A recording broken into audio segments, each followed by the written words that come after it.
Particularly all those who are at this funeral event in Bungoma, and they know themselves, the majority leader, Kimani Ichung'wah, seems to know. He has very useful information on who is abducting who. Ladies and gentlemen, as I was saying earlier, we were here on the 31st December 2024. It may sound like last year, but it's hardly a week. So when orders were made specifically by Justice Bahati for the Inspector General of Police, Mr. Kanja, to be present personally in court today, along with the Director of the CID and the other state officers specifically mentioned in the petition. Today, these people made a no-show, but Justice Bahati is again very clear that Inspector General of Police must appear in person on the 27th, is it? 27th of this month. In the meantime, two abductees, Tambisi and Kevin Muvomi. Kevin was added as the 8th petitioner applicant, that they similarly also receive and get to know their liberty. This is why we are here. And we know it is not just the 8 now, but according to the Kenya Human Rights Commission, over 80, actually 82, have been abducted between July and now.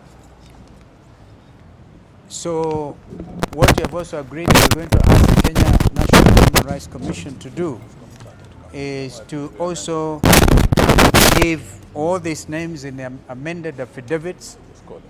We are not going to let this matter go. We gave our pledge as the loyal opposition that we will remain with the people of Kenya. And 2025 is going to be action year. Oftentimes we've been criticized by some of our opponents, say, what are you offering? We are literally here on the ground to assure Kenyans that will ensure the wheels of justice continue to move. Albeit, we are aware of the other concerns about the shortcomings in the judiciary. By the way, I should have added the name of Yusuf Hassan Ahmed. Yeah? Zainab? Yeah, Hussein. Yeah, Hussein Ahmed was also been missing. And his matter is before Justice Mwita. So we will ensure.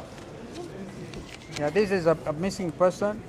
Is a member of the county assembly in Wajir. No explanation whatsoever.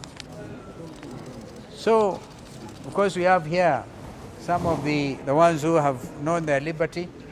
Mr. Kavuli here, and we saw the others. Billy Mwangi, his father, also came. And this pressure is the only thing these abduction squads of the chief abductor know. You get abducted, and then some of the sympathizers, underrating the intelligence of Kenyan people, have the audacity to say these people abducted themselves in order to cause maximum pain to their families. And others seem to know who are the abductors. The Mount Kenya jurists have made an application so that these people will also appear to shed light in this country, and that the list is known. Mzee Atoli seems to think that Kenyans can abduct themselves. He also should come and give evidence on how these people have been abducting themselves. That's what I call abuse of the intelligence of the Kenyan people. So 2025 is going to be a year like no other. We will make appearance as often as is necessary to guarantee the liberty of the Kenyan people. And nobody is above the law. So we had very strange representations by Counsel Nyamodi for Inspector General saying he was required in a very urgent matter of national security. Now, we will not hear any of that going forward. So, wanted to assure Kenyans, we are with you, but God above is with this nation, and we will make sure that those who believe not in the rule of law, not in the rule of law, but in the law of the jungle, will have no space in this country. We'll call them out, and we said, this is all Mr. William Ruto is doing. He himself admitted in Homa Bay, said we will stop the abductions. So we hope that nobody gets abducted anymore going forward. So I think I wanted to say that for now. Maybe my colleagues may want to add something. Only that when I spoke to Mr. Kavuli, who is present,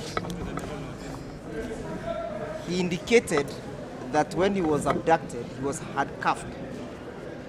And he indicated that his abductors were in possession of firearms. So the question we wish to put to the IG and to Mr. William Ruto is, how many people are allowed by law to be in possession of handcuffs? It's only the police, according to my understanding, that can handcuff you.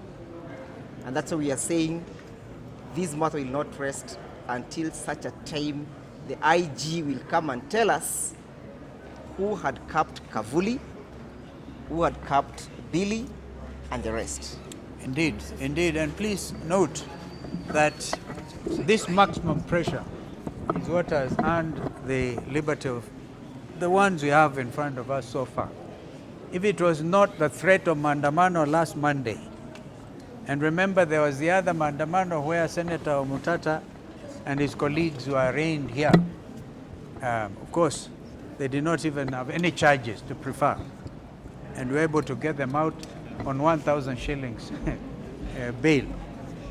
And the fact that they knew that today, if they do not produce Kavuli and his colleagues, then serious orders are going to be issued. So we must keep this pressure. It is obvious there's an abduction police squad. So we would want Mr. Kanja to go in history as somebody who was honest with himself and with his office. In fact, if it gets to that, there's any conscience, men and women in public service, because what Kenyans are demanding, and young Kenyans, is accountability. Accountability. So no Kenyan will believe that story, that it is not the police who are abducting. A special squad under DCI. That is what it is, Kenyans, because we must be a country that believes in itself. We will there be able to tell you, not for political gain or anything, but for the love of this nation. Thank you. Thank you. I think maybe just to add,